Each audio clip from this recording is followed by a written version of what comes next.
Well, when we start the meeting, and we will maybe by then Gerald will show up. So let's stand for the Pledge of Allegiance. I'm Tim Colby, Mayor of the Village of Millbrook. This is the March 17th, St. Patrick's Day meeting of the Board of Trustees for the review of the budget. Please stand for the Pledge of Allegiance.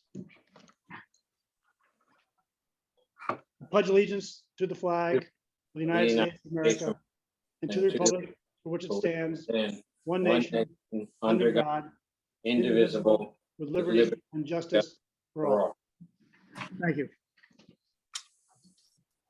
Okay, so this is our third budget meeting. Here's Sergeant Witt trying to enter from upstairs, I guess. So this is the third review of the budget. We're going to go through the last two elements of the general fund, which is police and then the front office. We'll have a few days to chew on what the aggregate story is for the four elements of the general fund we've seen so far. On Monday, we're going to meet. I don't know if it's scheduled yet. We will meet, and Karen and Sarah are going to show us what the revenue outlook is for the general fund. And then we'll decide from there what working meetings we're going to need to come back to the four department heads of the general fund in terms of what we need to do to just get closure on the A fund. As we've already said, that the F and G funds, the water and the sewer funds, are, in my mind, closed, with one outstanding issue, which is I'm still waiting to hear from Mary Liberatore. What's the increased insurance cost for liability insurance for the new water filtration project out there by the water plant? So that's one to do I still have to get on the water fund. Other than that, we're still focused on the four elements of the A fund, the general fund, and we're going to talk about police and the front office. Any questions about that as far as the game plan? Okay, good. So just have your calendars available for possible meetings on Monday and Wednesday nights, 6 o'clock next week. All right. I'm not sure I'll be here on Monday. I have to double check that. That's fine. Okay. I'll make sure you get copious information about what happens there. Okay, I'll try to. I'm not certain. Okay. Okay, Jared. Jared, your video's not on.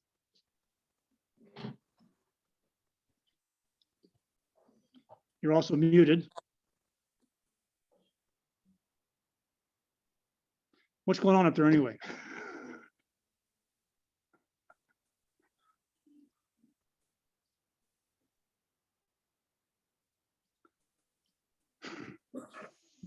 Jared, you there?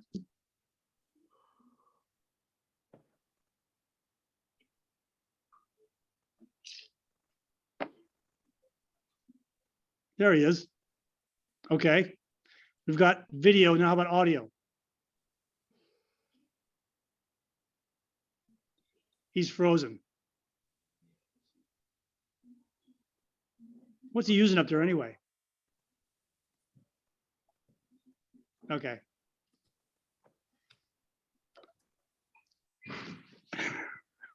I hear the door slamming. I think there's a good chance he's coming down the steps right now. Yeah, I don't know what the deal is.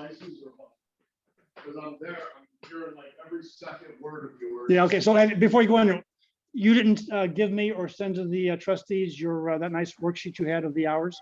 No, that's why I was giving it to you earlier. So I didn't know if we wanted it sent email, because I didn't know if we wanted this out and about. No, okay, let's send it to the trustees. We can do it after the meeting. We talk to it. Okay, All right. we'll do. Okay.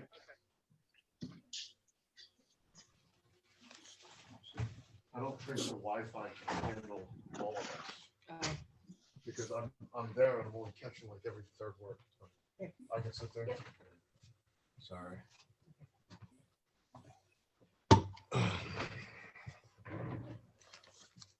All right. I'm not Sarah. You're not. No, I can't hear anything. All right. Where do we want to start? At the Who very top, starts? at the very top. I can hear Tim talking from the other room is what I can hear. I can see the spreadsheet, yeah. It's fine. I like to be able to hear people. I hate this stuff. So Jared, just start at the top of the list, start with the revenues, just to spend a few minutes talking about the revenues at the top there.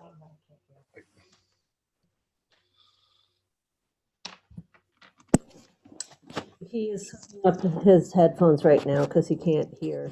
Okay, He's getting all ready. Sorry, everyone. Don't worry, take your time. All right, I think I can hear everybody now. you can hear us now? Yeah. And you can see the screen that Karen's got projected? Yes. All right, so just go through the top and go down the list. Tell us what's in those elements. Yeah. This is crazy. I can hear him there more than through headphones. I swear to God, I'm not deaf. The 250, we're assuming that we'll bring in more police fees. What's that? That's from the like foils and accident reports and things like that. Okay, This year was an anomaly. There was, with all the lockdowns and things like that, people were traveling less. We had less accidents. We had less foil requests. We had less incidents in general. So that revenue, that police fees, is usually our money generated from accident reports and foils. So with the usual or with the unusual drop in traffic activities and foil requests, that number was substantially low this year as compared to the last. And we figure that it should sit somewhere around, maybe around that 250 next year. The next line for the special events, again, the sports events at the high school, the general special events hosted by private persons and parties in the village was substantially less this year. So we didn't have a higher number of, a high number there again this year. And we didn't have any of the court stuff. Court wasn't in session for most of the year. So that line again is going to be low. We're hoping that it comes back up. That $2,000 number is that. Jesus. I swear I do know what I'm talking about here. Okay, next year, this is 480. The 480, that was, why did we put that? What's that? Oh, that's okay. Understand. I'm looking at the wrong line. We put in for $4,000. Oh, no, that's fine. Forfeitures and bail. Special events. We're on line I. Gotcha. yeah, that's the, that's what you proposed. We put in for 3,000. That's mostly going to be the court because we don't know what the school special events are going to be. And that's 3 court sessions per month for 12 months at roughly $80 a session. Okay, Fine, forfeitures and bail. Again, last year was low, so we're hoping that this fiscal year will be a little higher as some of the lockdowns and movement restrictions set forth by the governor are lifted or eased. So that should come up a little bit more. So that looks like about it for revenue. Now okay, that so I'm wait a minute, looking at the correct one, line. all right, so one point is, Sarah, you were compiling this list of There's things literally that, no sound coming through this. hey, Sarah? So, we're compiling this list of things that didn't happen because of COVID. I may be deaf, but Can you hear me? no.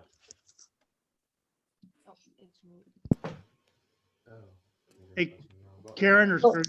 Hold on, they're working on it. There we go. They're working on it over there. I don't know. This is why Mrs. Witt is the technological wizard, and I'm just the guy who gets plugged in. Okay, what I'm gonna say to Sarah is, we're compiling a list of impacts, expenses affected by COVID.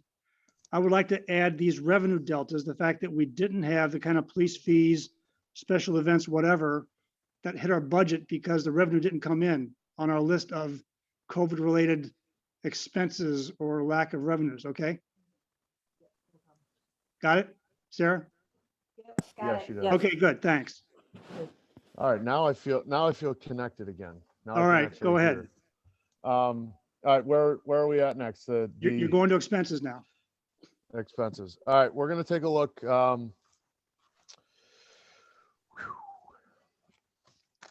The personal services line, as directed by Mayor Colopy, was going to move to 104 contact hours a week this year.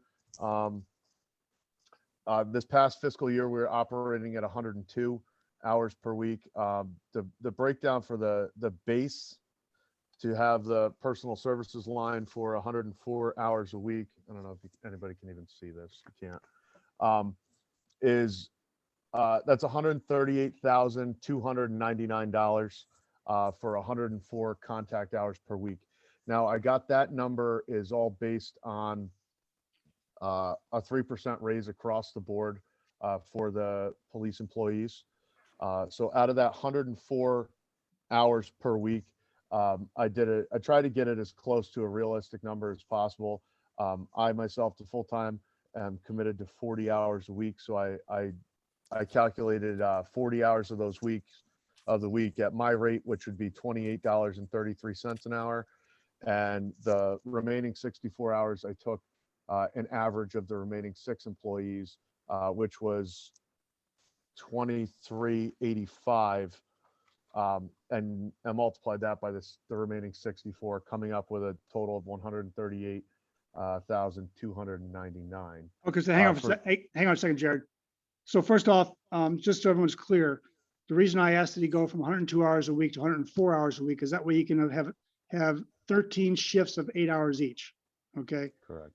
To take out a lot of the weird things going on in the schedule where he has to schedule, I think, 4 shifts at 7.5 hours. And it was just crazy. So I wanted him to go to 104 hours per week from 102. Hope no one's gonna have a problem with that. Yeah, It helps simplify the schedule just for the sake of continuity from week to week. yeah. Now, Jared, it's okay. like a $80 a week increase. It wasn't a huge increase. Okay, but as far as the 138,000, what I'm asking everybody to do, I'd like you to do the same thing. I'm asking, highway front office to do the same thing, which is do that calculation, but without any increase. Okay, so do it at current salaries. All right. And that we've got everybody done with current salaries plus expected overtime. So I'm asking each of the department heads to estimate what's their expected overtime for next year. So no raises. So we're going to go with no raises. Well, so what I want you to do is put it in as no raises right now. We're going to do the budget, scrunch the numbers as much as we can, find out what it does to the tax levy. And when it's all done, the last thing we'll do is salaries. We'll look at salaries last, okay? Okay. But in order for us to have apples to apples comparison, I need you to do what I'm asking Bob and also asking the front office to do, which is put in what your current salaries are with estimated overtime for next year. Okay. Okay. Yeah, I mean, I have the calculations for the overtime that we know that we're going to have. Again, with my line of work, closer to the similar with the highway guys, you don't know when an emergency is going to pop up. You don't know. Right. I can give you the guaranteed stuff, the holiday times and the special events stuff. But short of that, we have incidentals where I get a call 2 minutes to the end of the shift, or Well, okay, so Kelly does, and all right, so things like Jared, that. you've got the known special events, the known things that you've got to do overtime for. I Yes, would sir. like to get an estimate of what overtime you did this year that was outside of those things, okay? And we'll use that as for projection for next year. Does that make sense? Yeah. I just want something in there as a placeholder, just like Bob. I'm asking him to assess how much overtime he's gonna have. Oh, it's because of the snow, I don't know. Well, do a guesstimate of what you think it's gonna be Now- next year based on what you've experienced this year, okay? In years past, when I've prepared a budget, I had gone and done whatever our contact hours were for the week, and calculated the whole 100+ hours at my rate, which would basically build in supervisor time and incidental or unexpected overtime. I'd rather you do it like I'm asking the other folks to do, Okay. which is, what is your expected overage? So you've documented the things that you know you're gonna have to do over, like special events, parades, fireworks, whatever else. Okay. And then make an estimate of what other things there's gonna be that you can't predict.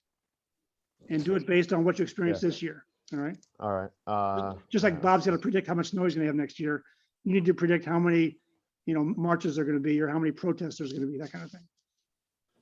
But I want you to do all those estimates at the current salaries. All right, just so you're comparable to the other guys. All right. Now, so I would Right. like it, by the way, so Jared's put together this nice spreadsheet with all that detail. And once you update it with the discussion we just had here, I'd like that to be sent as an email out to the trustees, okay? Okay. Because there's a lot of good detail in it we can chew on. What Alright. events he's talking about, how many hours he's estimating, that kind of stuff. All right, so it's a good piece of work, and I'd like the trustees to get that via email, okay? Okay. So I'll keep the sheet I have now and just make a mirror image without any raises in it and send them both side by side in the same email. Yes, that plus you're gonna add in other unexpected overtime. Okay. So what I'll do is and would you like those unexpected overtime numbers on both sheets with raises and without? I just That's what want I'm one asking. sheet, I just want one sheet that's without raises, Okay. all right? I'm not really understanding. So you don't want the sheet that I came up with for tonight with raises. So Right, just, get rid of that altogether, and we're gonna go. No, I'm just trying to be clear, so we're on the same page. So I'm not giving you information you don't want. yeah, So this one, I just take it, delete all the raises, redo all the math, and throw this one away, basically. yeah, or take Okay, that's or take no, no. 97, or take 97% of what you've got on that sheet. no, I get what you're saying. I'm taking, you don't want to see the sheet with the raises calculated into it. Right, Okay. You want a new sheet, use my same math, no raises. yes. Okay. Yeah, All right, 'cause I want it comparable to what the other guys are showing us. I can't have you with raises in and the other guys no raises, then it's apples and kumquats. All Okay. right. And you're gonna add in estimated unpredictable overtime. Right? Okay. Okay. All right. The end result is the number's gonna come out about 155,000, my guess. Yeah, it's gonna come out pretty close. All right, so what's the next Well, item? first off, any questions from the trustees about that? I have a question. Good. With the estimated overtime that we can't actually know, should we just rely on last year, or can we use an average of the last 3 years? So we don't just get the anomaly year, we get some input from the other years, or did the size of the force change so much that it doesn't make sense? So, I mean, I don't want to speak ahead of Tim, but I know honestly, when I came on full time, we were here with 68 contact hours per week. We're now at 102. So we've come up by 34 hours in 4 years. So it's going to be harder to get a true average of what those overtimes would be, just because we've handled more incidents progressively through the years, which in turn incur more overtime or have the potential to incur more overtime. We can look at the past 4 years or 3 years or 2 years if you'd like. So increasing our contact hours didn't reduce our overtime? It increased it? It may or it may not have. We'll have to look at it. Because there's some things that'll come up that I could say, okay, I'm not going to stay for overtime. I'll pass it off to the second shift. But also when we're here more often, we've have the tendency to make more arrests or catch a call that's lengthier in time, that may occur toward the end of a shift that 3 years ago the shift didn't exist. 3 years ago we were working every other Tuesday night, and maybe last year we started working every Tuesday night. So we can't compare, what an overtime expenditure was or is when they caught a lengthy call on a Tuesday night this year that the shift didn't exist 3 years ago. You get what I'm Got saying? it. So it did most likely bring down the actual number of overtime hours, but we're here more often, and we run the potential to have more calls that could generate more overtime because we're here more often, answering more calls and serving the public a greater number of hours. Yeah, it's a good question, Vicky. And actually, the more I think about the kinds of, I'm gonna call it emergency overtimes that he gets, called into, arrests, things like that. Officer needs assist. Those are really not covered by expanding the hours. So, Yeah, and I mean, Apples to And- kumquats. yeah, and honestly, we really only have to look at me because very, very few and far between have any of the part-time officers actually gotten actual overtime, because they have to exceed over 40 hours a week. I believe in the 4 years that I've been doing this, I think only once, Officer Aloisio ended up with overtime one time, and it was by like 3 hours because she had a crazy week, and I was away on vacation. I couldn't come back, and once I think the part-timers have had overtime. And that being said, as I've explained to the mayor, each and every instance of overtime, or in the case of the part-time guys, it's just extra time, is well documented with each payroll. Yeah. Starting from the first one when I became full-time. So we have a very good explanation of any overtime money that's been spent. Trustee Contino, if we want to look through that, we can get a really good idea about why and how and when some of that overtime occurs. Well, thank you. That's a very comprehensive response, and I have always expected that from you, Jared. So thank you. yeah. You look at the current budget of 130,000 a year, and Jared's taking to the exercise. If he just worked 104 hours a year, he and his crew, and you took out the 3%, you'd be very close to. You'd probably be 134,000, something like that. What you're going to find is that it's not just overtime. It's also when we need to do double coverage. He makes an arrest. He has to call in an officer. Jared goes on a vacation. We need an officer to fill that slot. We're paying for double right there. Jared's got personal days. Jared's out sick. Doesn't happen too often, but when it does, in those cases, we end up paying, for two officers for the same shift. And so when we look at the excess, it's not just overtime so much as it is the sometimes the double coverage we need. I understand that now. It's, Okay. yeah. Yeah, on when you get a hold of this worksheet that I basically, my notes, my workup sheet, as a full-time officer, I'm entitled to, as a full-time employee, I'm entitled to vacation time, sick time, personal time, etc. And I know this year we were looking, this current fiscal year, we do have, it appears that the personal services line is overexpended. It is, but if you take a look at the benefit time that I get between vacation, personal, sick, and the 13 holidays allotted to full-time village employees, that number makes up probably about 75% of what our personal services line was over this year, overexpended. So the actual amount of uncalculated overtime, well, I won't say it was insignificant, but it was probably in the area of $5,000 or less, while running a police department that's here essentially 16 hours a day. It's pretty good. In my opinion, it's pretty good. Yeah, based on my looking at this with Jared's help, it's come to my attention that where I was talking about, it's overtime. No, it's not just overtime. And Right, when it's the double coverages.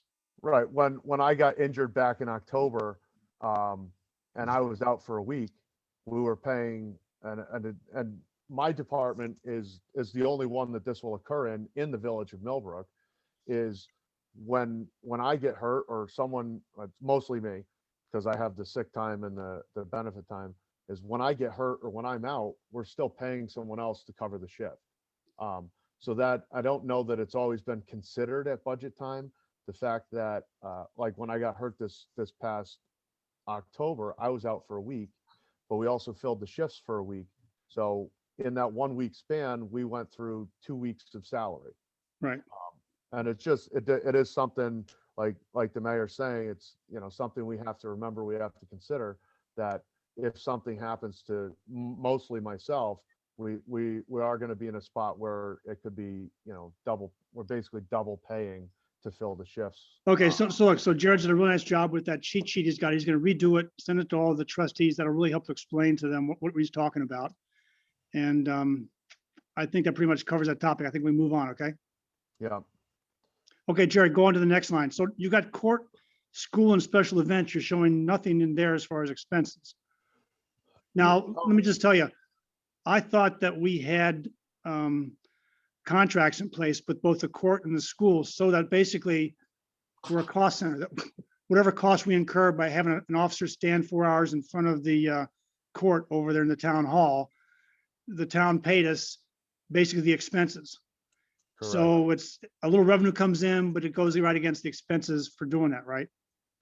Yeah, basically, I can't remember the exact numbers, but I believe the town court job was at $40 an hour.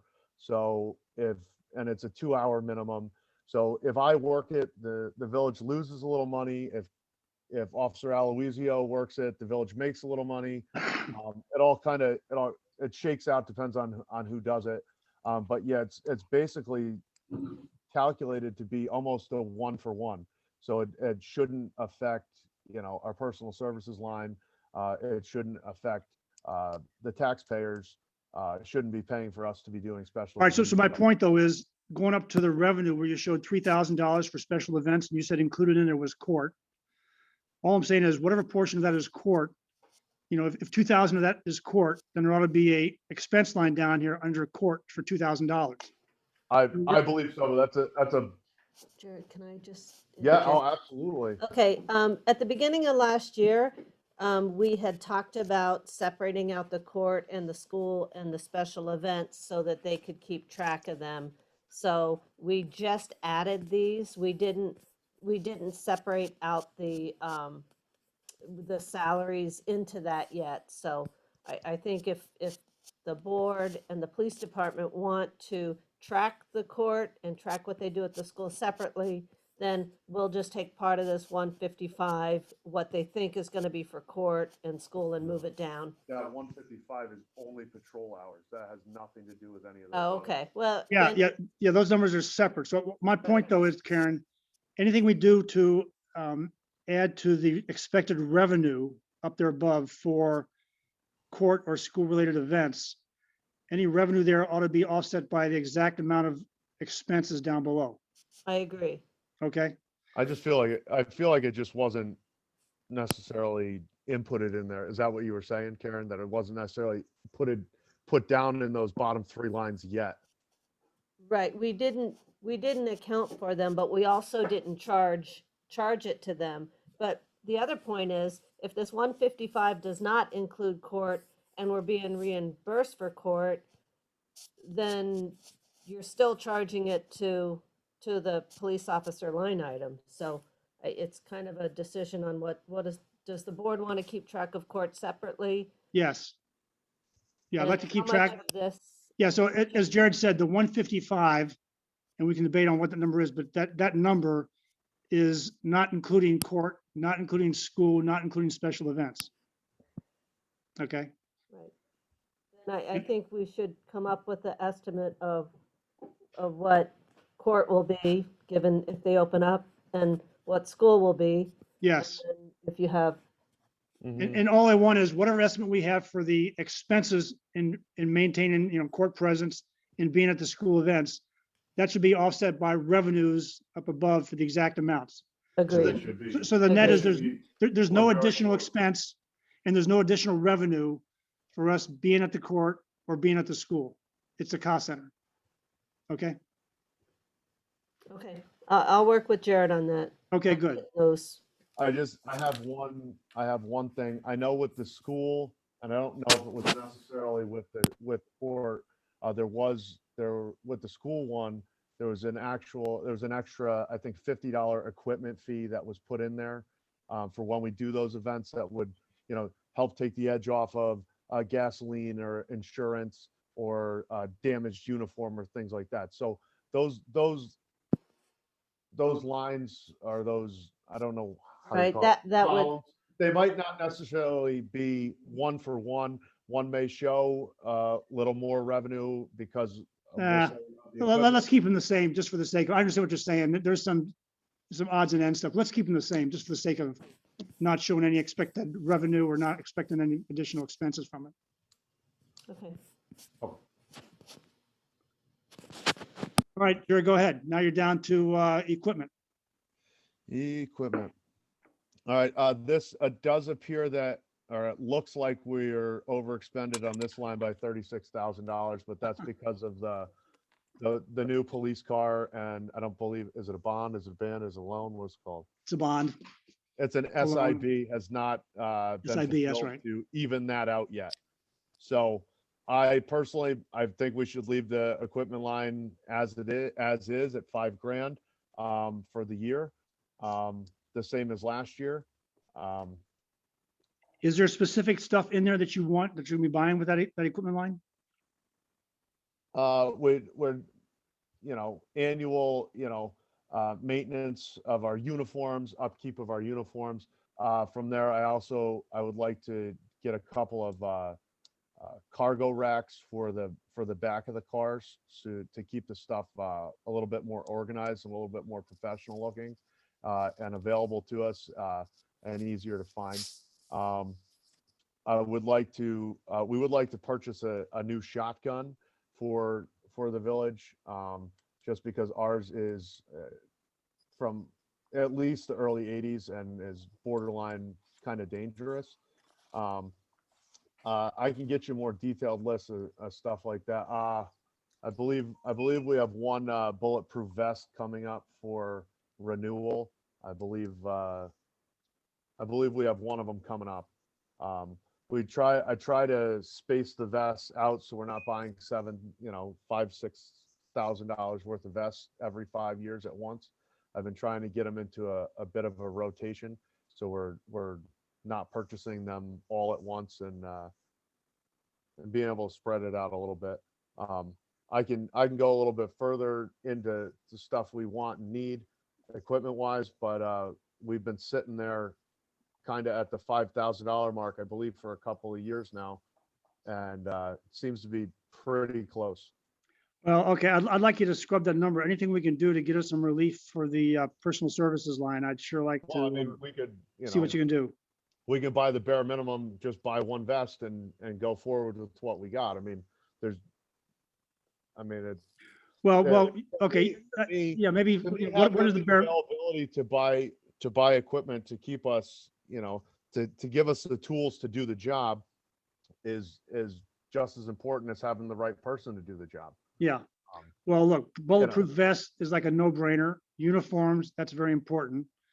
If you've got other stuff that you can defer, I'd sure like you to consider that. So once you come back with what the details are behind that. Let's see. All right, the contractual expenses line there, the next one down.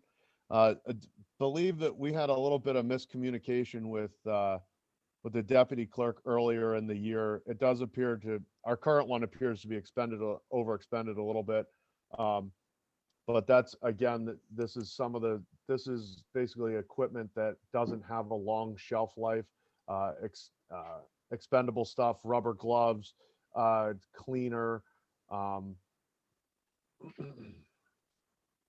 things like that. And again, that's been sitting there, kind of at the same number for a few years. So I just figured we'd just change it and leave it status quo. Well, doesn't that also include your phones, internet, things like that? Yes, sir. Okay. Okay, that number Well, looks, it'll be internet for the cars, the cell phone. I believe we have, there's some, the Chiefs Association that I belong to, that comes out of there.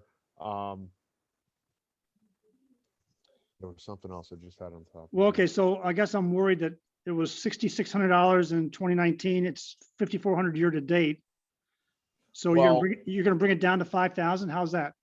Well, if, like I said, I believe there was a miscommunication, because if you look up top, that equipment line was not expended. It appears that it is, but it's not. For the car, understand? Some of what was coming was being put into contractual expenses, should have been coming out of the regular equipment line. So it would have been just about even. The contractual expenses line should have been, we should be right at about $5,000, but earlier in the year, some things came out of there that didn't need to come out of there. They should have came out of the equipment line. We had to replace some damaged badges for some of our officers. We had to buy some new badges that totaled somewhere around about $300 by the time we were done with it. And that's a majority of what you see as an overage there, let alone anything else. We had to buy some new boots, and for some reason that came out of contractual expenses instead of out of the equipment, things like that. So I believe the contractual expense sitting at $5,000 should have been just about right. If Okay, I had done my legwork with the deputy clerk on the input and said, hey, take $200 out of this for contractual expenses and the other goes to regular equipment, I think that number would have been just fine right where it was, all right, fine. or very close. So you're okay for the most Yeah, part? well, I just want to make sure that you're okay. So what you're telling me is between the equipment and this contractual expense, you think it works out okay. So just get comfortable with Yeah. that. It should be Fine. real close. I mean, in years past, the contractual expenses has gotten broken down a lot more last year than it was in previous years.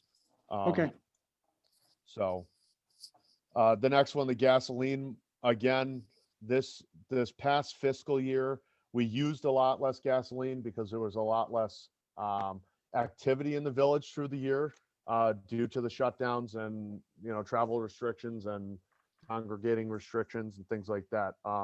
So we weren't, I don't want to say actively patrolling as much, but the number of miles we were putting on the car each day was less. So the gas was down a little bit this past year. I mean, it might be safe to say, I mean, if we look back at 1920, if this year is going to be an average year, we're probably going to be sitting right there around $4,000 like we were in 1920. 2020. 2000. What's that? No, I'm actually looking back to the year before. That would be, an Yeah, I see average. that. This past year has been an anomaly. Like, Yeah. I have a hard time basing any numbers off of this past year, and I almost kind of want to base almost all of them, looking back to 2019, 2020. Yeah, okay. So if we leave gasoline right there, especially with the increases that we've been seeing, 4,000 should be probably just about right. If this year is going to be average, but we don't know. Well, I'm just planning on you having a lot more time on foot patrol and riding your bike as opposed to burning up gas. Fair enough. Okay, I'll cut the sarcasm. Let's move on. So we're okay with that line? Yes, Okay. Repairs and maintenance. We had a couple of big ones this year. As our current new car is aging. Our 7K 251 has reached 5 years old. With police mileage, some of the repairs are a little heftier than others. We ended up having a big one this year, so it's about 15 overspent. I think with the new car coming in, we're not putting any money back into the old 250, the Durango. But I would kind of like to leave that number the same, the $2,500 number, the same, just because our second car is aging. It's at 5 years. What? Yeah, I agree. Oh yeah. And it needs new tires. I was gonna hopefully be able to put that off till the end of May, into the new fiscal year, as long as it doesn't become a safety issue. I was hoping to put the new tires for the older car into the next budget, as long as it's not a safety issue. Yep, good. So we're okay with leaving that the same? Yeah. Okay. Now, here's a tough one to swallow. The training budget. Historically, it's sat somewhere around $500. And $500 isn't enough to give us our annual qualifications at the range. Between an instructor, ammunition, and paying the officers to attend the firearms qualification, you're looking at just about $1,000. And it's required to be done once a year. Ideally, it should be done twice a year. Usually once in the daytime and once like in a dusk situation. We should be doing it twice a year, but it's required by the state to do it once a year at the minimum. So the number Mr. Herzog and I came up with was $3,000 for the training budget this year. 1,000 of which would be for one round of annual qualifications, and $1,700 is going to be from the implicit bias that the governor has ordered us to take, which for all 7 of us to attend, with travel time to and from the sheriff's office, is going to total $1,700 or $1,690, something like that. So $1,700. So right there, we're at $2,700. And Mr. Herzog and I thought that maybe we should just round it up to 3,000 for a nice round number, because otherwise we're doing only the implicit bias training and only the annual qualifications. And we're sure we're gonna be charged for that training. They're not gonna do it for us for free? Oh, the course is, you're talking about the implicit bias? Yes. The course is free. Okay. The sheriff's office does not charge us for the course, The time. but your employees don't attend the training free of charge. Okay, so this includes the payment to the officers while they're. Correct. That Yeah. was my thought. It's not necessarily, I personally think the training budget should reflect the, and I don't know the legality of it. I know it should, maybe it's personal services, but I believe the training budget should encompass all of what's taking place at a training, whether it's the course, the cost of the course and the payment of the officers. That way we have a better idea of what we're spending on training, and it doesn't get lost into the.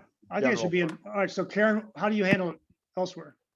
I disagree. I disagree because out of that 3,000, a percentage, we need to know what of it is personal services, because a percentage is charged to the Social Security and tax line item from that. So if Jared wants to keep track of it separately, I would prefer to have a subcategory in the 0.1 up top for training. If it's paying salaries, it should be in the 0.1. I agree. That's fine So, with me. I mean, I'm not a bookkeeper. Yeah. I'm just a cop. No, it's not fine, but so going back to the 3,000, so I think I agree with that we should have, but pay any salaries. training that we're paying somebody to train or perform definitely should come out of there. But All right. So anytime an officer is getting paid, it should come out of the 0.1.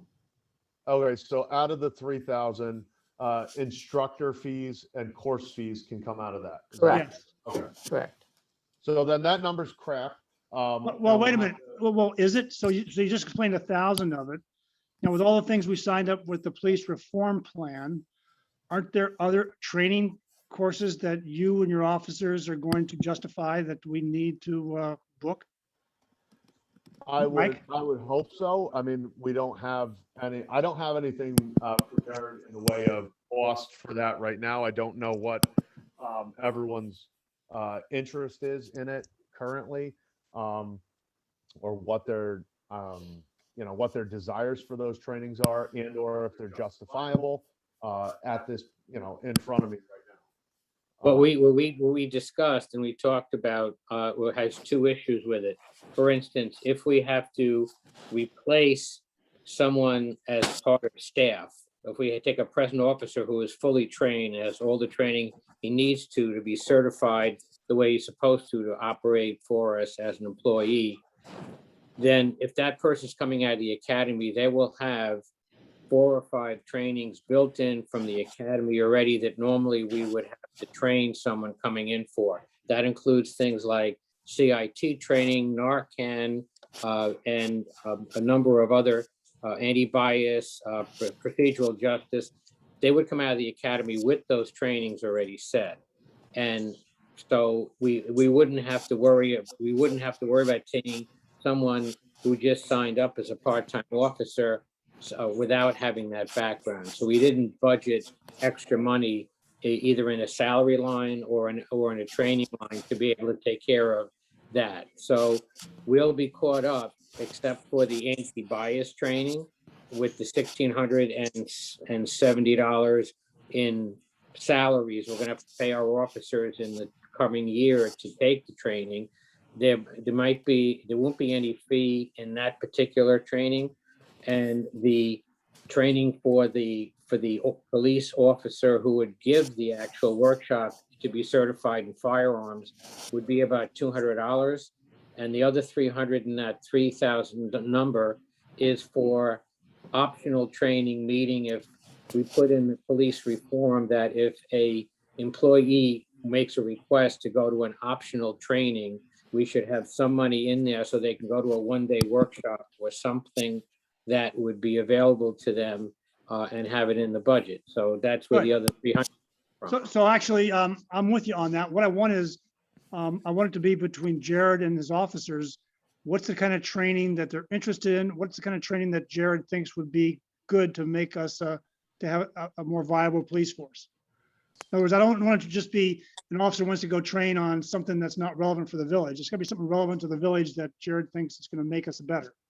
All right. Well, yeah, for instance, we discussed today that one of the officers wants to go for car seat install training and for something that they Yeah. could be able to then be able to use as a workshop to give to the general public as Mhm. part of the outreach to I the like that. police officer. Okay, so that would be an example of where that money would come out of the training budget. It's a little tough as bookkeepers because I'm sure most of that fee that we're putting under training would end up going to the officer for the time spent going to the workshop and probably not come under the category of paying someone from the county who was giving the workshop. You know what I'm saying? Yeah. So that's, it's more a matter of bookkeeping than anything else. All right. So I want to make sure there is money in there that we can satisfy what Jared and his officers think is necessary for them to become more viable. I do agree that anything that's, salary related ought to go up in the top line. Right? So this ought to be just the cost of the training. And firearms so- training is very important. That's got to be in there. Yeah, that's why the number went up Yeah. from 500 to 3,000 because, All right. calculated. So yeah. Jared, just with the discussion now that we want in here only the cost of the training, hiring the guy that's going to lead the firearms training, whatever, the instructors, whatever. Put a number in there that's consistent with what you think you might need as far as training for your officers. It looks like Karen did a little bit of moving around up there, and that seems like it's a good place to start for, I would think, for this year. Again, we're looking at Oh, okay. she moved about $2,000 up into the what will maybe become the sub line for training and personal services, and Or you left can do $1,000 for course cost and I like instructor that. costs. Right. So that the number's still the same. She just kind of split it up a little bit there. No, I like that. Okay, good. Okay, if no more Um, questions, go on. All right. I think that's it for me. Well, we've got police retirement, and that's a question as a trustee I have. We have budgeted, and I'm assuming that's a number coming from the state that says how much we are expected to have to put into the retirement fund that state dictated. Yeah, I've never been involved with that. I was So- always so- told All that right, it so, was so about my- Karen, so for that number, I definitely want it broken out, fire for one line and police for another line, because again, the No, town's gonna pay. I don't, do you have any fire? No. There is no fire. It's, a fire and police is just the category, but it is just for the police. Oh, it is. Sarah went on to the New York State retirement website to get our anticipated invoice for 21, 22. And that's for strictly police. The projection. This was the Right. projection, but Yeah, we'll, And we'll double check. We'll go back on and double check to make sure that. Yeah, okay, I that's- guess the thing I'd like to know is why did it go up? That is the amount. Okay, is that Nicole? Yes, Okay, Wait, what is the amount? The That's- 22,000? yes, those are those projected payments that I have from retirement. Why did it go up so much from 12,000 in 2019 to 18,000 year to date, now 22? What's going on there? The files, if I can get up my machine, I have the files in the budget for retirement. I have all those files on the chair. I can show you tomorrow. All right, sure. I guess I still don't know, why would they, it looks like it's doubled. well, In do you 2 have years. more officers? Well, it's on it? not doubled. We spent 18 this year. No, but we spent 12,000 the year before though, it says. Yeah, I don't know. So, you know, if it works Stock anything like it market. does, if it does anything like it does for the teachers, being an employed teacher for 37 years, that's a number that the state tells whatever municipality, school district, or other public entity what they need in order to have in the state retirement budget to make them whole. And it's a percentage they come up with based on how much they expect to spend in retirement. And there's no argument with it. It's just a matter of that's your bill. And it's a lot of it goes on how they invest in the retirement, how they invest in the retirement funds and what funds they expect to expend in the following year for just those things. And like I said, it's an expense that there is no accounting for it. They don't have to say, well, it's because of this factor and that factor. You just get a bill. And unfortunately, the school districts and the towns are in exactly the same position. They just get a bill. yeah, I understand you just get a bill, but I'm sure it would be big news if it had doubled in 2 years. The bill breaks it all down. It shows you. So we'll look at it tomorrow. That's Okay. just- I mean, I'm looking at the fire. And fire, because that's fire employee benefits, that's got other stuff in That's there. workers' comp. No, workers' comp is a separate line. Fire went from 51,000 to 66,000. That's got LoSAP in it. It's got the can. All right, I'll look at it tomorrow. That's shocking. Okay, it is what it is, though. All right, let's go ahead. Police vehicle. So, This is all stuff that I've never been involved in, so I don't have very many answers. So I think Karen's going to take over here. this is just the principal and the interest payment for the police vehicle. And then the last line is the budgeted transfer to capital projects for the police reserve. So how many years is the loan for the vehicle? Is it 4 years for the loan? It's a 4-year. 4 years? Mhm. Yeah, we had a reserve already that we're using to pay for the front end of this, right? So that's why it's only 4 years is like 36,000. And given where we are, I'd like to hold off on this reserve for the next police vehicle. Does that make sense? I think if you're trying to cut a corner or try to make up for something that in another category, like the retirement hike or the contact hours, that's the only place you can do it. It's gonna be in the police reserve, so. All right. So I'd like to zero that out for this year anyway.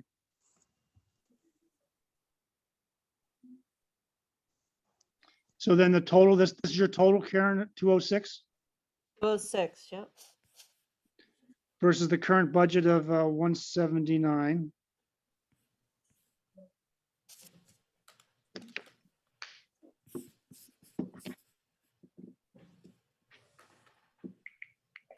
What's the percent increase there, just for the heck of it?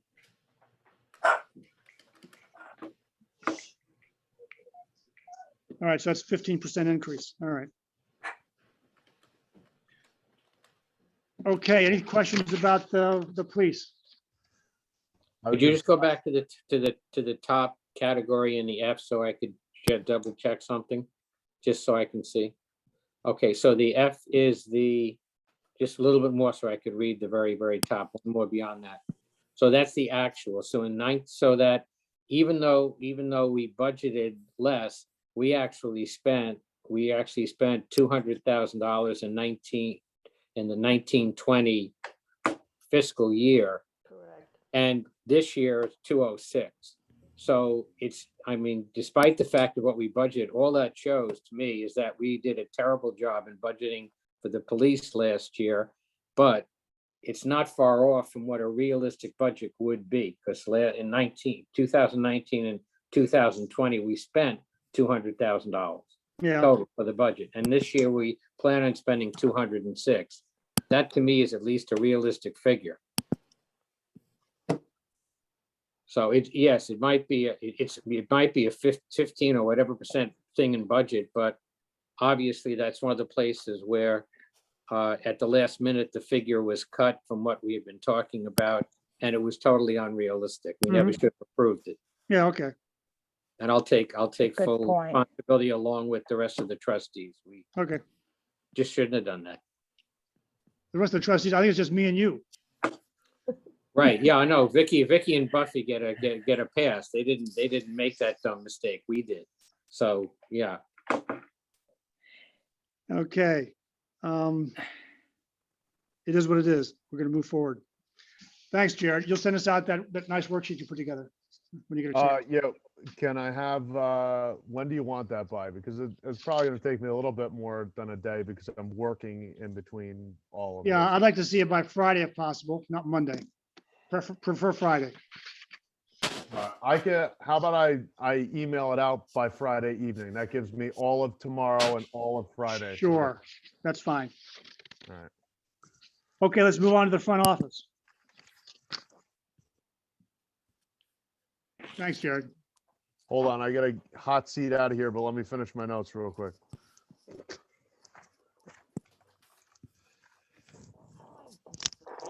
Now, Karen, one thing we're gonna do Monday is review the revenue, right? So we don't talk revenue tonight? Hold on just a second. I did. I'm sorry, Tim, I didn't. I said, hear you. Karen, one thing we're gonna review on Monday is gonna be the revenue projection, so we don't need to go through revenue tonight, right? Okay, So let's go on down to expenses.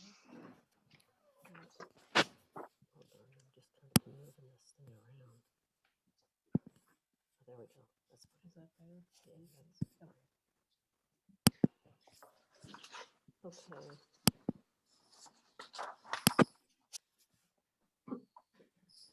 Okay, so these line items, they are front office, but they are also the rest of the line items in the general fund that were Okay. not covered in the other workshops. Yep, right. So I don't know who you want to drive this. You want Sarah to? Well, I guess I can go through it and then you can, at least the front Okay. part here. So there's the board's salary for trustees, $4,000 a year. Contractual expenses, what's in there? $2,000, what is that? That's, I'm gonna let Sarah answer that. the contractual expenses for the board, is that usually things that the board, that you purchase? Right, like it could be public hearing notices or any board expenses that comes up. General All right. code, legislate, anything for legislation like general code? Okay, fine. There's the mayor's salary, $12,000 a year. There's mayor has contractual expenses too. Okay, we'll just keep those the same, I guess. Right. Clerk, I don't know what the first line is, but there's the clerk salary, current salary to budget. With the deputy clerk, we talked about this. This was bringing in a part-timer to help out with odds and ends when there's a push like for the AUD and things like that. We dropped that down to 500 just as a placeholder. Both Sarah and Nicole are going to give me estimates to of what their overtime is going to be. These are their straight salaries, no overtime included. All right, but I want to have a placeholder in there for expected overtime there too. Next, that's Karen. Equipment. What is all that in there, Sarah? Why don't you take over from here? The equipment is just various purchases we need for the office. It could be things related to the computer or, Okay, yeah, I'd have to look up. if it that's was- all right. It's under $1,000. I don't want to spend a lot of time on it. Right. Yeah, same with contractual expenses. Okay, And then trainings for like NICOM and various webinars that we sign up for that might cost money. what's the employee benefits line? There's nothing there. What is that for? That all goes in the 90608 or Oh, later on. 90308. Fine, you'll lump it all together. Okay, fine. All right, the next one is the attorney. So I'm going to talk to the board about this one. Okay, before we do that, Tim, just a quick question. Sure. Where does the line come in for things like leasing the copier and some of That's those? down below. Those- That's So we in- have, That's okay, well- central storeroom and stuff. all right, fine, all right, thank you. Yeah, that doesn't come into our personal services. All right, just wanted to make sure. Yep. Okay. So the attorney, we've had a problem with the attorney overage this year. We didn't budget enough. Right? We had budget 10,000. We're actually at 19,000. 19,000 is even after we cut them off for a lot of the good work I wanted to have done for the code improvement. And so even though, by the way, we're getting reimbursed by the LLC for any work that our attorneys did to support the Thorn Building transfer. And I think Nicole told me that the amount of money that we've spent there that we're getting reimbursed for is not included in the 19,000, right? Correct. Okay.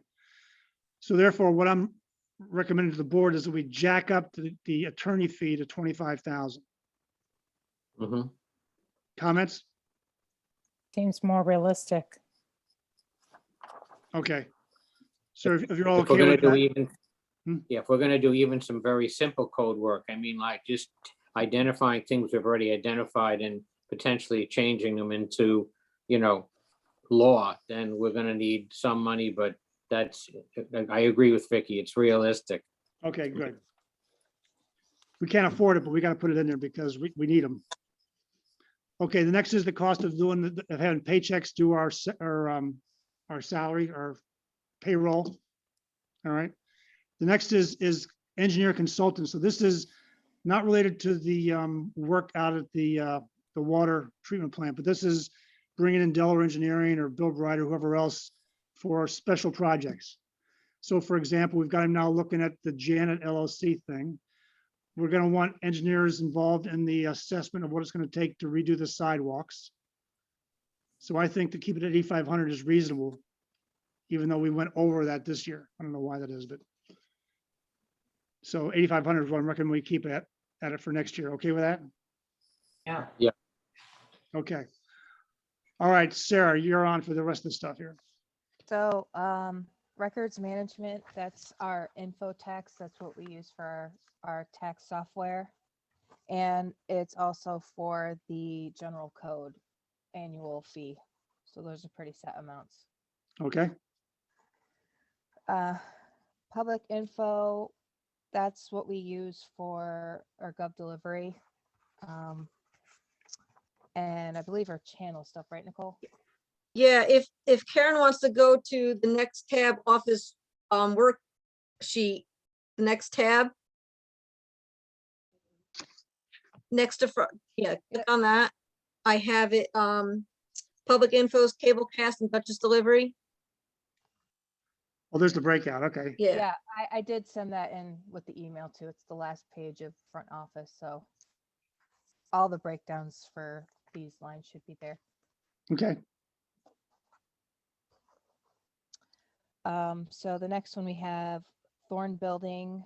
So since we're hoping to have the building be turned over, we left it at 300 just for a couple months of electric. And by the way, I talked to George Whalen saying that I wanted to remove both the expected expenses and maintenance of the Thorn Building as well as expected revenues, starting with the June 1st, and he agreed. Just trying to give them an end date so we can get this thing closed. So that's what we're doing. Right. If they don't do the transfer by then we're going to take the next trust payment and keep it. Sounds like a plan. Okay. Then we have Village Hall equipment. So again, that's just equipment that we may need for the Village Hall. Then we have the CE. Can you go to the the worksheet again? Yeah, I'm working on. So what we have in the contractual expenses, you'll see we have cleaning services, the COVID supplies. So that's all the cleaning extra supplies we need. The security, which is the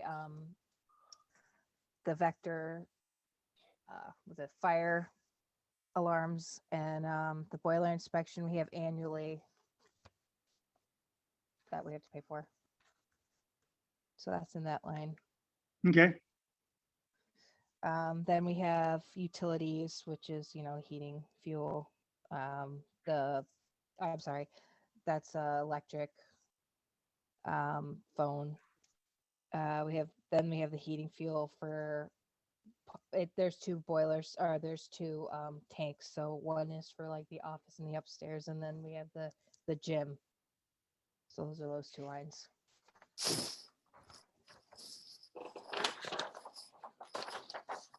So those then, numbers are kind of padded. It looks like we got some room in there based on what we've done year to date, although price of fuel might be higher next year. right, Okay. that's what we're factoring.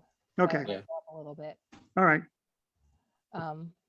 So then we have repairs and maintenance. So this line, we had the boiler repair in there, which we haven't done yet. All right. So that 15,000, 13,000 of that is the replacement of the boiler that supports the non-gym part of the building, of the village hall. Right. So that's the one I wanted to discuss, that we decide either to spend it this year or wait till next fiscal year. Although the more I think about it, it's like something we should probably do this, plan on doing it for this fiscal year. Yeah. This is where the repair guy said he'd rather wait till the spring to do it. He'd keep the boiler running through the winter for us. If we wait till the spring, so we could shut it down for 3 or 4 days and do it, a careful, simple replacement. yeah, that would be nice for us at the Village Hall. Yes, to have heat. Yeah. All right. So all I'm telling the board is I'm tending towards wanting to spend it this year as opposed to Right. wait till next fiscal year. We have so much coming up for next year, putting one Yeah. more thing for next year doesn't really make sense. And we've already committed by having all new parts on that furnace that are on there now, that we're down the rabbit hole already. So let's just get it done as soon as we can get it done. Yeah. Right. Okay. So I guess we'll just wait on the timing on when he wants to come and do that, and we'll know better. Well, timing, I guess we should be talking to the guy. I guess I'll ask Bob to talk to the guy to just find out what his schedule looks like and just get him on the docket so he does it. Right.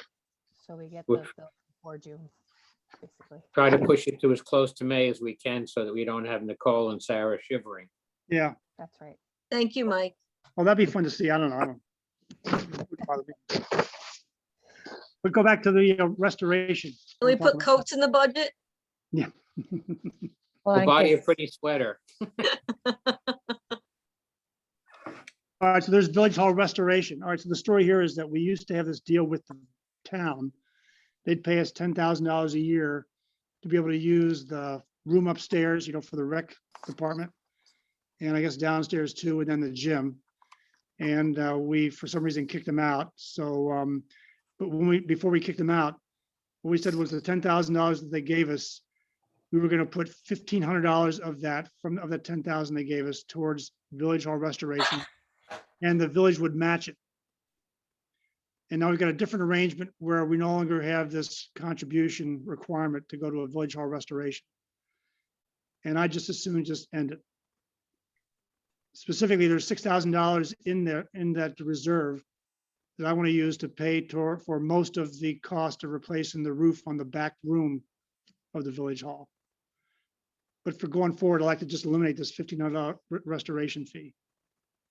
I agree for at least 21, 22, because we're kidding ourselves if we don't think that we have some major money we have to invest in that building or just leave in the next 5 years. But this is not, with the other things we want to do, this is not the year to be squirreling away more reserve funds. It's All right, just good. That's a good point. So we'll talk about it next year. Because you're right, all buildings age, and as they age, they require maintenance and repair. I still want to go back to the tribute garden, to the Millbrook Restorations Group and get them to get the Village Hall on their list of buildings to be upgraded. I'd ask Kevin to take care of that, and I guess I want to get a board member to become the new representative from the trustees on that board. We'll talk about that later, though. All right, go ahead. Okay, so we basically put that at 0, the restorations for this year. Okay. So central storeroom, that's Mike, what you copy your rental. So we have Okay. that in there. The specific water billing paper, that's again on this other form sheet. So if there's any questions on that. Central print and central mail, that's for our mailings that we do. So we have like our tax bills and any other correspondence we have to mail out. Let me check data processing.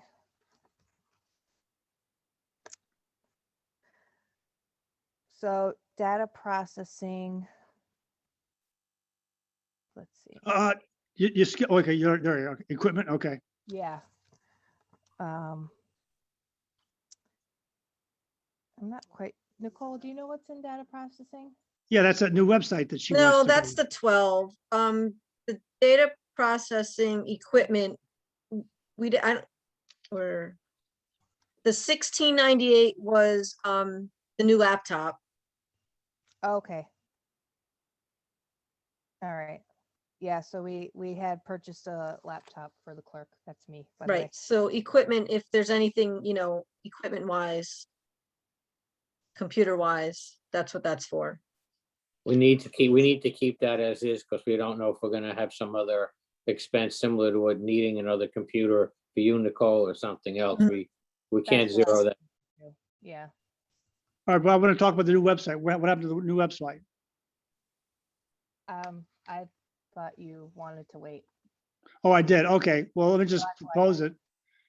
Nicole, you've made a proposal for us to spend, where was it? It's $12,000. Is it gone? No, it's on the office worksheet. We took it out because you didn't, Oh, yeah. All right, so look at the office new website. I, So- I can email everybody what they sent us. No, fine. So she has a proposal to make a significant upgrade to the village website. And there's a lot of good reasons why. And I said, maybe next year. But I'd like the board to take a look at that along with the rationale. Both Sarah and Nicole support this as something that we should be pursuing. And I'm in favor of pursuing it, just not this year. There's also, when, there's a 50% down payment when you start, and then the other 50% is when you end. So it could get spanned across, across 2 fiscal years, basically, if you do it in February, March, and then again in June, so it would split it in half. That's another option. All right, we'll send that out to the board so that they have a chance to chew on it and they can come back with their own opinion. Excuse me, did we talk about the data processing CE? We're doing it right now. So, but that doesn't explain what is left there. What do you, We're talking about, what is the 6,000 for? We talked about the equipment, but then right, you have, we didn't get to data processing CE yet. okay, That's where we're We're headed doing now. it now. okay. So if you look on the worksheet, the data processing CE is comprised of our Adobe Suite, our Prime membership, the web hosting and email, Enhanced, which is our general ledger software, Microsoft Office, and then we included IT hours from NetEffects. What is that? That's our IT service people, NetEffects. So if So- something goes wrong, Yeah, with any of our computers or a server or anything there. Yeah, so NetEffects is a local software support group that charges us a certain fee per hour whenever we need any maintenance or any errors, any things that we need to have corrected. And so one of the things that was discussed today is that they sell chits that you can buy, which basically allows you to get the service provided for $90 an hour. I think it's what it is for each chit. Right, And the you can- chits are, you buy them once and you can carry them over from year to year. So if you don't use them all, it's basically a block of time. yeah. And evidently we're out of chits. Is that true? Correct. We're out, yeah. Yeah, okay. How many chits do we use though in the last year? Jesse, I emailed Jesse, but I don't know if he emailed me back. All right, fine. I haven't seen a reply. And the rate, if you don't have a chits, is how much, Nicole? 100. Okay, I think we paid 85 for the chips back then, when we got them, but it depends on what service you use. If it's just a phone call, then it's cheap. It's like 70. So I average at 90 because it goes from 70 to 100 I see. Okay. an hour. Okay. All right, so we're gonna find out how much we actually spent in the past year. The recommendation is we buy, 40 hours of chips to have in the bank for us for use in the future. Does that answer your question, Vicky? Yes, thank you. Okay. And then I think I believe we're at awards. Okay, So that is when the fire department has an installation dinner, the people that get special recognition, the village gets them a little token. So that's that line. And then the unallocated insurance, we kept it the same because I think they budgeted a little more in this past budget, but it turns out to be about that 3.5% that we were told that we should probably plan for. yeah, and this is liability insurance for everybody except The fire fire and department, rescue, right? correct.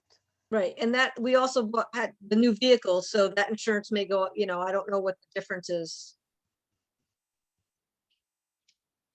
Yeah. Taking the one off, putting the one on. So that should cover the Oh, yeah, increase. I should tell Mary Vittori, I should tell her about the new vehicles, right? Okay, I'll do that. She should have that information since. Oh, she should? Okay, Yeah. fine. She has us insured now, so. All right. Oh, good. All right. I just haven't gotten a new bill Yeah, with okay, the change. okay. All right, then we have our municipal association dues, that's NICOM, so we pay $957 a year for that, that's a straight bill.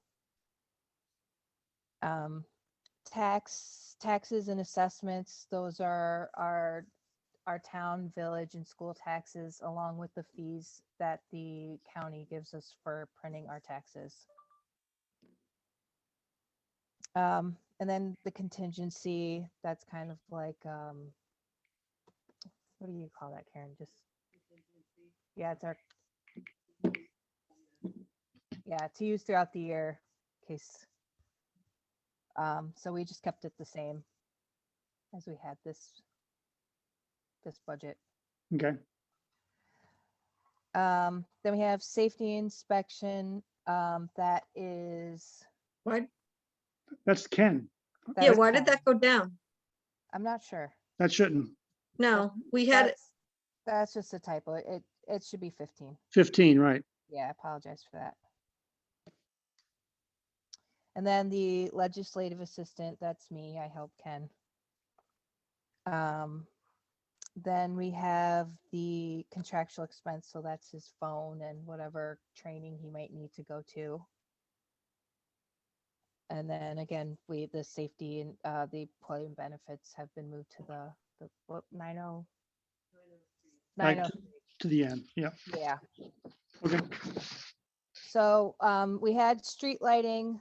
That was originally in highway, but we moved it over here. So you'll see it at 36,000.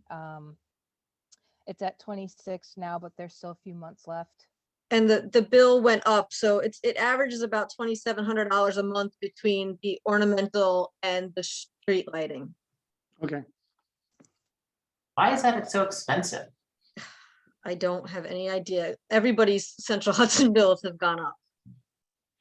This is all the lights around the village. This is the big gold green ones, Yes, and it's the lamps along the Franklin Avenue. correct. It's all those vapor lights and all those odds and it, all Sodium those. lights, yeah. Okay,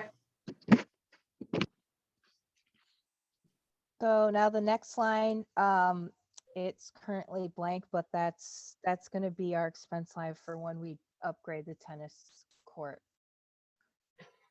And we do have the corresponding revenue line for that. So it's basically just a pass through. Yep. Okay, So for zoning, personal services, we have her at 500. She's not as active with the zoning board as she is with planning board. that's Regina. That's Regina, yep. And then their contractual expenses, which is, it's minimal. Hmm.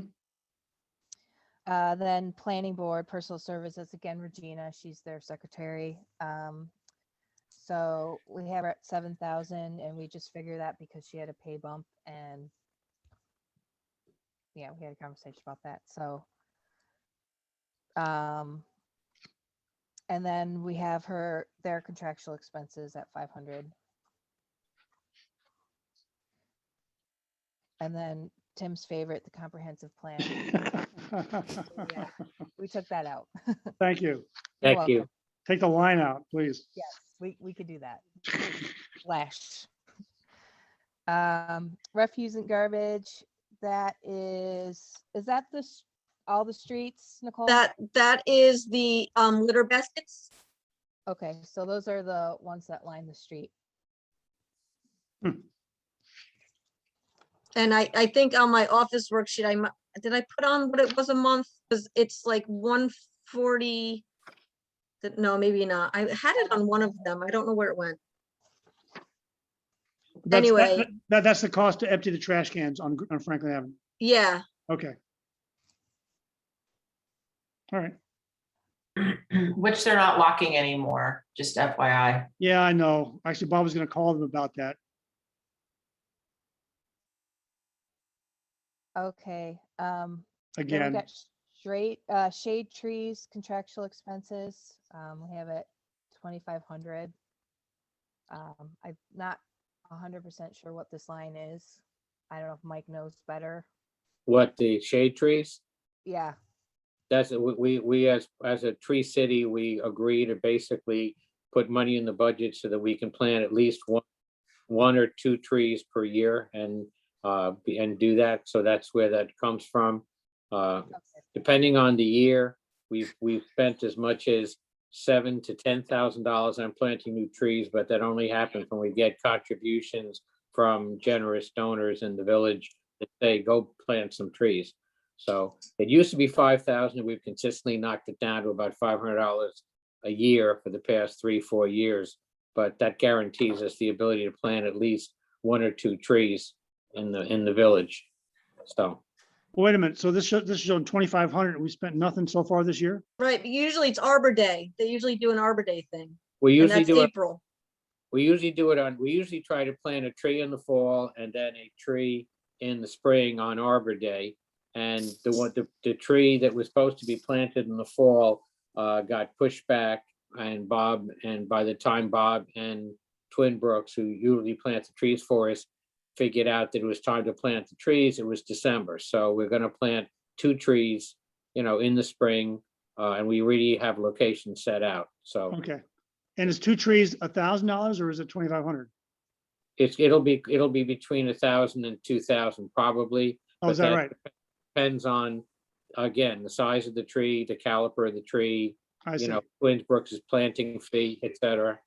So 2,500 is a realistic figure for 2 trees. Okay. And we just put this on a regular basis. And who's in charge? Are you the guy? Are you our focal point for the tree stuff?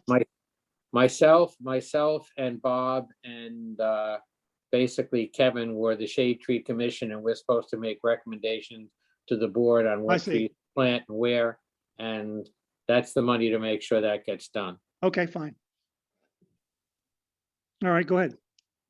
Okay. So now state retirement, I believe we've explained that with the police. So that's highway and Nicole, myself. Well, that's gone up. So there it is. That's up 20%.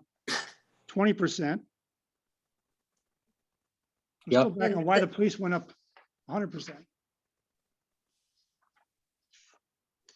Right?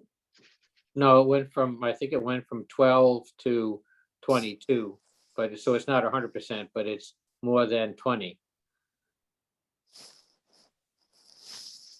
It's not 100%. You're right. It's 90, 80%, 85%. Right. Heck, a lot more than this. Yep. Okay, so who's going to check into that? Oh, Nicole's going to first show me what information she I'll got. show you the bills I got, the projected. We'll start there. Someone is ripping us off here, I think. Okay, go ahead. All right, and then we've got Social Security, and Nicole worked on those figures, so. Good. Yeah, that's where the village portion of Social Security and Medi, that's where you were asking about employee benefits for each personal service line. Mhm. That's where it groups it into. All right, fine. Also, I just want to interject that we really can't get a figure until we finish the salaries because it's a percentage of all of the salaries. Ah, that are paid okay, out so of the this- general So this fund. number goes up with salaries. Okay. Right. But that makes it looks sense. like a good estimate. All right, fine. And then we have workman's comp, that comes through county. Wow, something went down. I'm thrilled. Well, is that true? Because it was 28,000. We've done 20,000 year to date. It's still only gonna be 22, We just paid the bill. and that's for the year. Yes. All right. Why would it go down? Well, when I recategorized, when they send me this list of like the hours, like the highway works and everything, I broke it down for when they do leaf pickup, so there's higher risk parts of their job. And I broke it down so it's a little more realistic. Oh, very good. Thank you, Nicole. Looks like Yeah, looks like you saved It us. adjusted. Yep, she did a good job. All right, so let me go back. So state retirement, that's a fixed number. We've got that. That's official. Yep. Okay. Social Security, you got that. Okay. Workers' comp, you got that. Disability insurance, all right, that's, I assume that's what they tell us to put aside, right?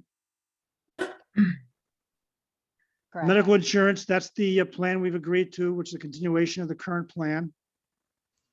That's both medical as well as dental.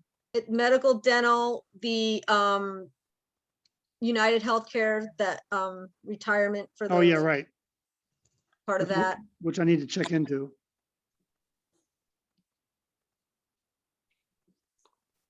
I mean, Okay, that was a good. decent chunk. All right. And now the HRA, so let's talk about the HRA. So the deal is there that we have this high deductible plan for the employees. And we fund through the HRA their costs until they've used up the entire HRA. And so what it is basically we have in a checking account money that MVP will go get the fees that the employees incur when they use the medical plan. All right. We have in the checking account $16,000 of what Sarah showed the last meeting. Nicole, just per the plan, put $20,000 in there. So we now should have $36,000 in the HRA fund. All right. Which is a checking account that the village has control over that MVP will access when they would need to reimburse the employees. I asked MVP, Marshall and Sterling, what's the history of the usage of the HRA by the village employees going back to 2016? And the average usage has been $15,000 a year.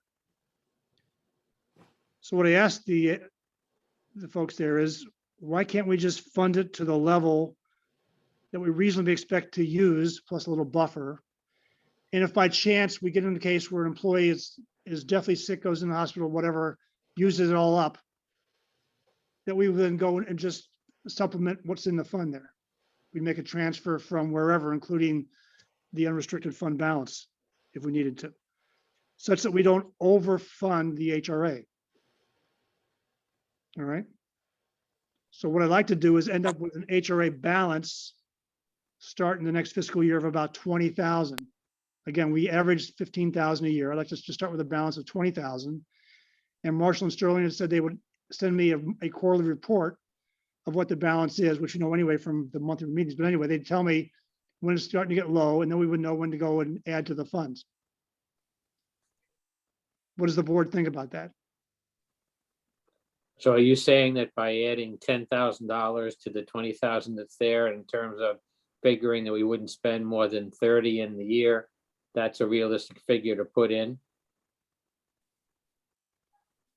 I'm saying end up with a balance in the HRA of 20,000. And expected to only use 15,000 in a normal year, but be ready to go supplement it if we needed to. Now, in that case, since there's now $36,000 in there, I think we can take money out of there. I don't know where it goes, Karen. So we only have 20,000 in there as of now. Maybe we want 25,000 in there for now, just for the sake of completing the rest of this fiscal year. So we start next fiscal year with like 20,000. That seems to make more sense. Yeah. So Karen, how would we go about doing that? I think you could do a board, you can do just like a resolution to transfer 10,000 from that account to, I don't know where you want to put it. If you, I don't either. if you want to put it in the general fund and allocate it towards something, you can agree to transfer 10,000 from the HRA to the general fund, and then we'll do a budget amendment to put it in, let's say, where the boiler is going to be, or some other expense that you see. I guess that depends if you want to do it this year or next fiscal year. I'd rather do it this year, Okay. but close to the end of the year, so we got a more solid number in terms of what is the actual usage going to be for the HRA. Okay. How's that? All right. All right, so So you think of where that should go, and then we'll just keep an eye on it, and maybe before the public hearing. What in a we month. could do is, okay, we could put it in contingency for the 10,000 in contingency, but if you do that, you might want to do that for next year, not this year, because you probably won't use it if you're all the way to the end of the year.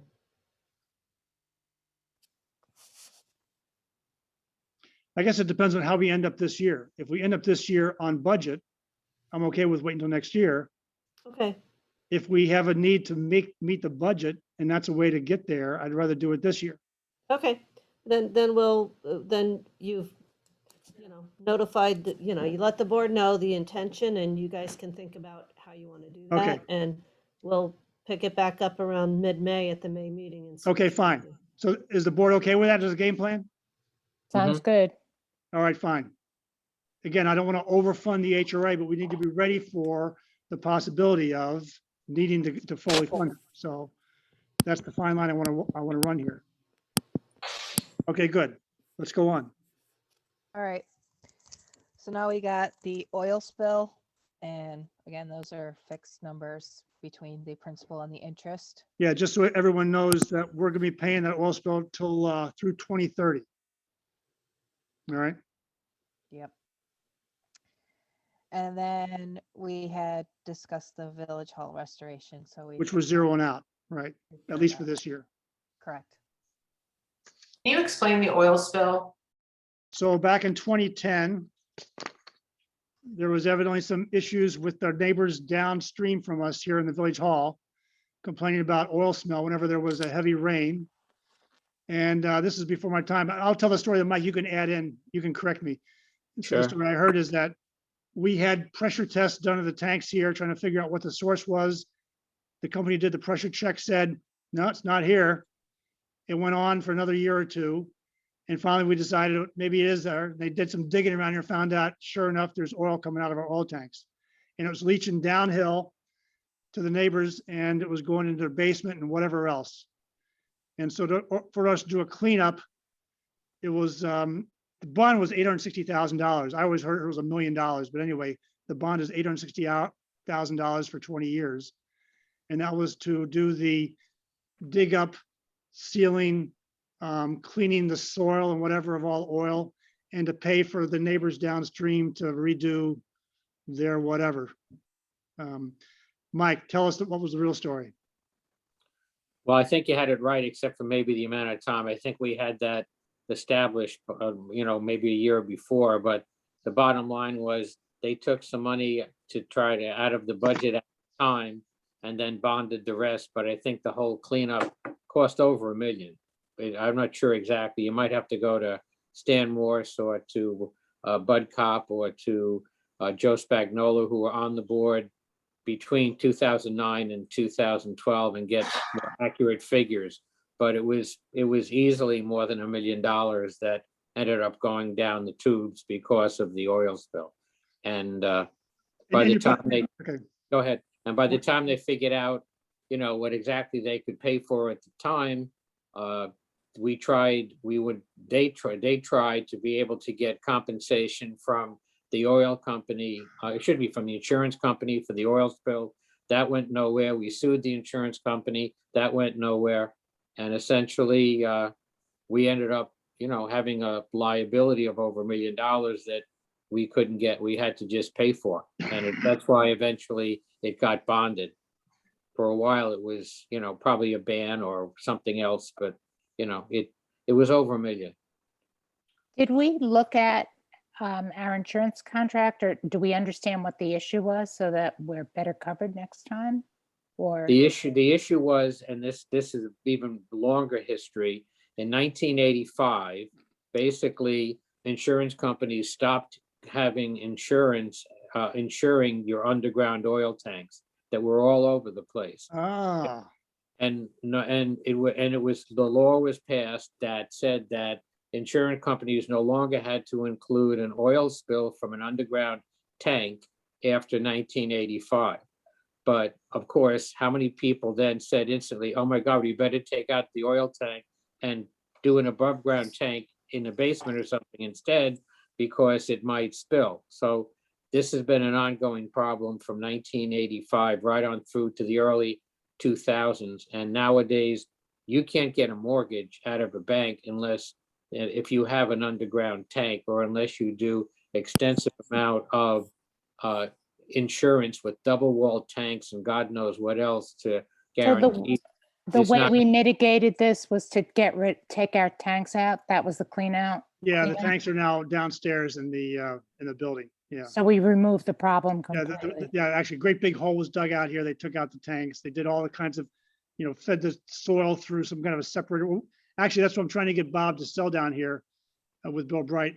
we still have the separator down here in the basement that they used, try to separate all the oil, I guess, out of the soil or something.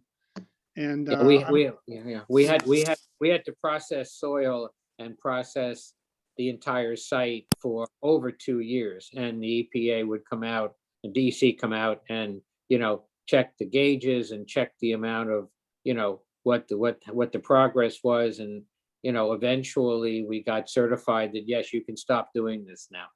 But the equipment that we used it for is still downstairs. So Mike, that's very informative. I didn't realize this thing about the change in the law that exonerated the insurance companies, because that was always the ticking point with everybody was, why is it that the company that did the pressure checks that said, no, you're good to go, keep pumping away, didn't get sued up the gazoo, and why we didn't have liability insurance that covered it. So that's very informative. I didn't realize that. Thanks for that. Yeah, and most people, if you look at your liability insurance, and you read all the fine print on how many pages you get from the insurance policy, somewhere in there it will say that it does not pay for an oil spill for an underground tank.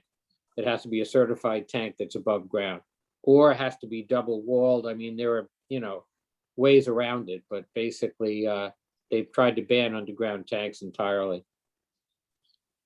All right, thank you. All right. Would you raise the question, Buffy? Okay, so then Karen, we're at the bottom line here. So I lost my pages here. So 607 is the number that we've there it is.